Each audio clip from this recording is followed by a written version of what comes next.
¿Qué tal? ¿Cómo están? Nos volvemos a reencontrar en este espacio que consideramos tiene una función muy especial, que es darnos el tiempo de profundizar en algunos temas que están dando vuelta, que de repente son un dato, pero que es muy relevante cuando tenemos la posibilidad de explorarlos en profundidad y sobre todo desde las vivencias personales.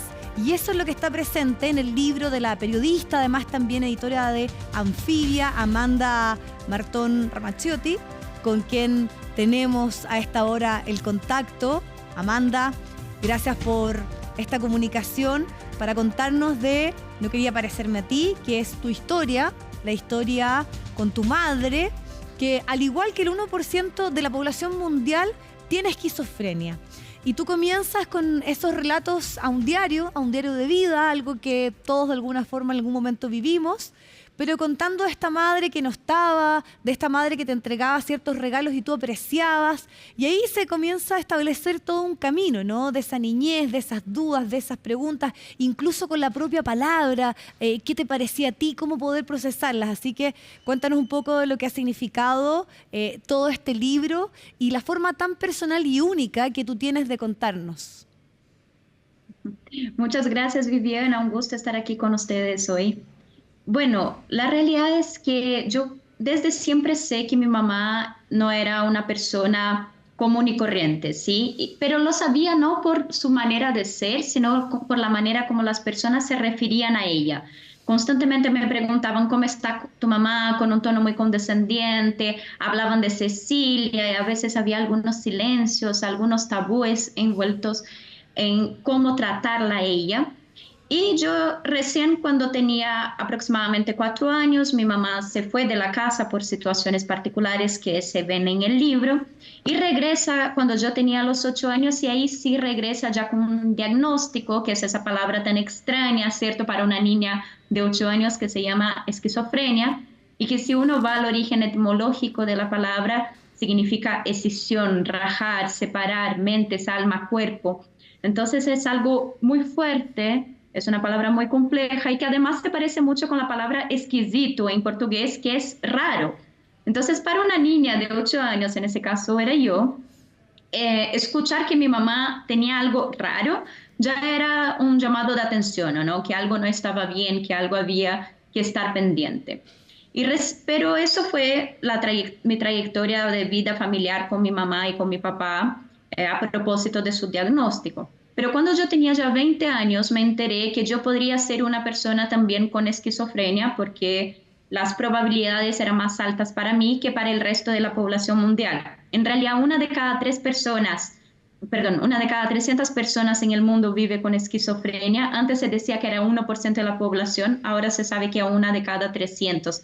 Pero las chances de tener esquizofrenia siendo hija de alguien con esquizofrenia eran mucho más altas para mí que para el resto de la población. Entonces me sumergí como periodista en una investigación en profundidad para tratar de descifrar ese gran misterio familiar, pero también de entender más sobre el trastorno. Y es ahí donde nace justamente este libro, No quería parecerme a ti, publicado recientemente por Penguin Random House en Ediciones B, en el que abordo desde una vereda más bien periodística, desde la crónica, el ensayo, entrevistas, testimonios y mucha divulgación científica también lo que es el trastorno.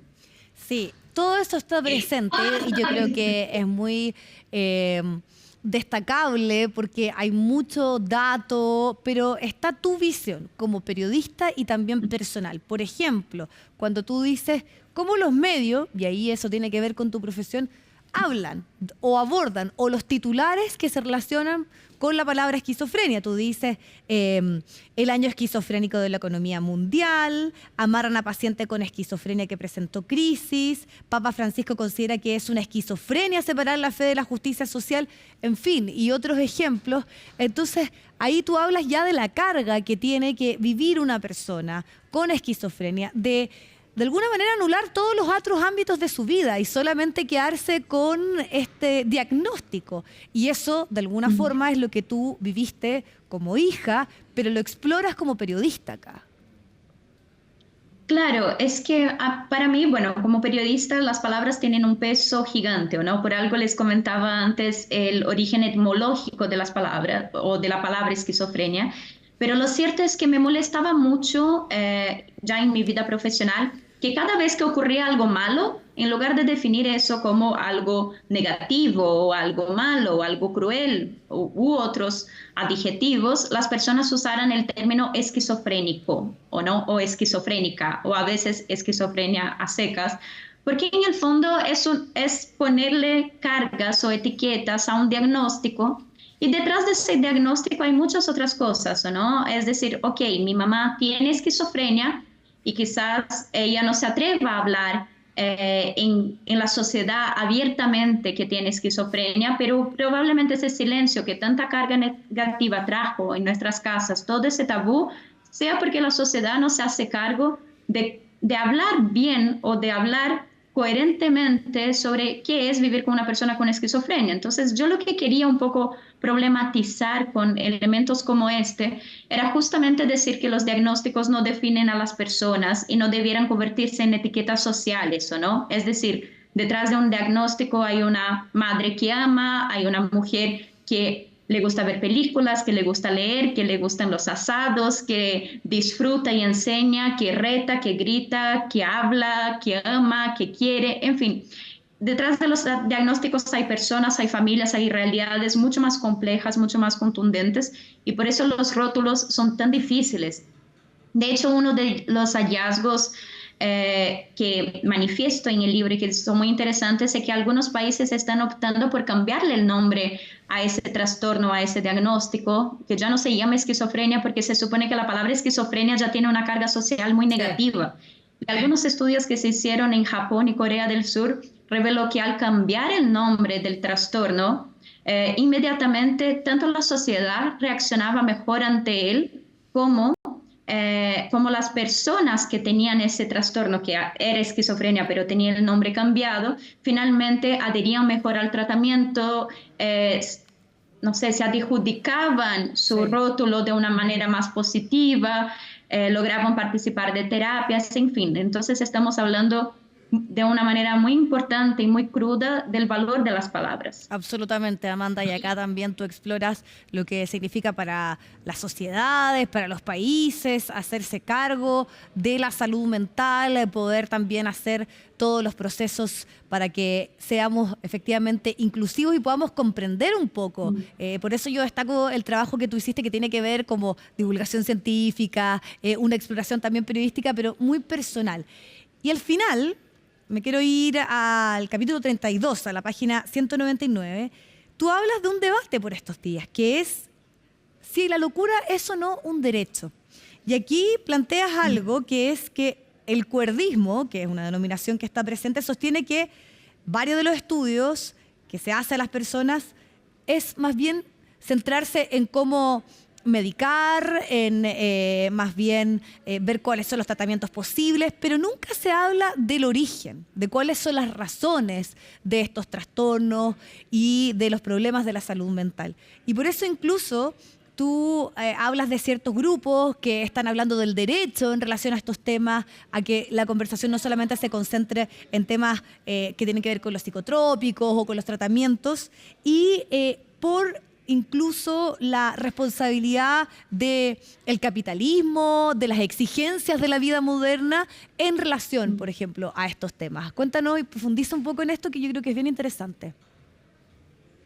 Sí, bueno, la verdad es que el libro es un intento por contar la esquizofrenia, porque lo cierto es que cuando se busca o se investiga sobre un trastorno tan complejo, tan amplio, tan lleno de tabúes, es prácticamente imposible abordarlo todo, ¿no? Sobre todo si consideramos que estamos en el año 2024, que todos estos estudios que hay al respecto solamente desde la sociología o la psiquiatría tienen poco más de 100 años, pero si vamos a las religiones y hacia atrás en el arte, en el origen de las palabras, etcétera, se hablaba de esquizofrenia o de locura, entre comillas, desde hace mucho tiempo. Pero justamente por ser un intento de contar un trastorno, por supuesto que quedan muchas cosas de fuera y es abrir la puerta al debate, ¿sí? En ese proceso yo me enfrenté con mucha información muy distinta, muchos posicionamientos muy diversos con respecto a la esquizofrenia y me parecía que por muy polémicos que podrían llegar a ser algunos, tenían un lugar en la discusión y es al menos plantear su rol en la sociedad, ¿no? Y ese capítulo en específico que mencionas viene después de una serie de capítulos que hablan de los intentos desde la ciencia tradicional por cuidar a las personas con esquizofrenia. Entonces, por ejemplo, con los psicofármacos se ha identificado que solamente 1 de cada 3 personas reacciona bien con los psicofármacos. Yo tengo una suerte de tremenda porque mi mamá siempre que ha tomado sus remedios no vuelve a tener brotes psicóticos, pero eso no significa que sea muy asidua a tomarlos. Entonces, ha pasado por procesos complejos en ese sentido, pero existen otras 2 personas de 3 que quizás no reaccionen bien Sí. con esos remedios. Entonces, ¿qué hacer con esas personas o no? ¿Qué responsabilidad social tenemos nosotros para tratar de cuidarlas, apoyarlas y que estas personas puedan desenvolverse en sociedad y vivir en sociedad de una manera amplia, abierta, valiente incluso, entre otras cosas? Y en ese proceso me encontré con grupos que me parecen que tienen un lugar en la discusión, que cuestionan un poco la psiquiatría tradicional y que hablan de la importancia de pensar el lugar de la locura en nuestra sociedad y reivindican el término locura. Y eso para mí, valga la redundancia, me fue algo muy loco, ¿no? Porque Sí. imagínense que yo venía de una familia en que usar el término esquizofrenia era terrible, hablar de locura era terrible, y de repente que haya gente que se envalentonara usando el término esquizofrenia o usando el término locura era algo muy bonito de verse, ¿no? Tienen un rol que cumplir ahí. Y creo que eso es lo interesante, ¿no? Quizás muchas veces nos preocupamos con las personas desde una vereda más reactiva, pero ¿qué estamos haciendo como sociedad para apoyarlas realmente, o no? Foucault, de hecho, desde la sociología plantea que las personas, entre comillas, locas eran casi como los leprosos del siglo XIX, del siglo XX, o no? Que básicamente las personas tendrían que irse a una isla, vivir allá, morirse allá y ojalá olvidarnos de su existencia. Pero ¿qué pasa cuando esa existencia, en mi caso, es una mamá o puede ser un hijo, una hija, un hermano, una Exacto. amiga? Creo que hay que problematizar un poco más la situación.